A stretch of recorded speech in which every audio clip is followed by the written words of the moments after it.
প্রিয় দর্শক, এই যে আপনারা দেখতে পাচ্ছেন বাংলাদেশ জামাত ইসলামীর নির্বাচনী প্রচারণা চলছে। ওই যে ওইদিকে দেখা যাচ্ছে, এই যে এইদিকে ব্যাপক হারে নির্বাচনী প্রচারণা চলছে। তো আমরা এখন তাদের সঙ্গে একটু কথা বলবো।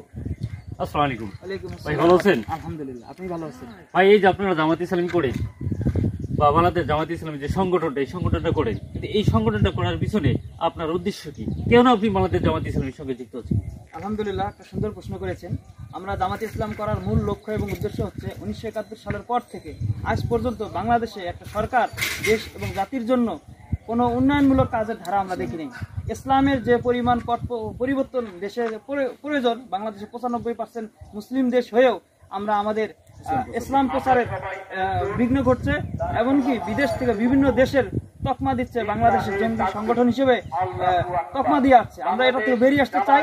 আমরা দেখাতে চাই আল্লাহ রাসূল যেভাবে আমাদের সারা বিশ্বকে পরিচালনা করেছে এবং কোরআন হাদিসের আলোকে বাংলাদেশ সামনে যেন ন্যায় এবং ইনসাফের ভিত্তিতে এবং সঠিকভাবে পরিচালিত হয়। আমরা এর ধরনের একটা সরকার চাচ্ছি। এমনকি এই ধরনের সরকার জামাতে ইসলাম, বাংলাদেশ জামাতে ইসলামের পক্ষ থেকে যদি তাদের যে অঙ্গীকার ব্যক্ত করেছে সেটা যদি বাস্তবায়ন হয়, আমরা খুবই খুশি এবং আনন্দিত। এই কারণে আমরা চাচ্ছি যে বাংলাদেশে জামাতে ইসলাম ক্ষমতা আসুক, এমনকি বাংলাদেশ যেন সঠিকভাবে পরিচালিত হয়, এটাই আমরা আশাবাদ ব্যক্ত করছি। কোরআনের আইন যেন মাশাআল্লাহ, আমরা এখন বুঝতে পারলাম বাংলাদেশ জামাত ইসলামী কর্মীদের কাছ থেকে তাদের ব্যক্তিগত কোনো স্বার্থ নেই।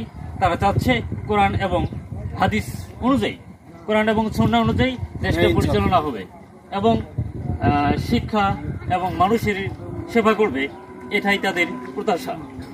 ঠিক আছে ভাই।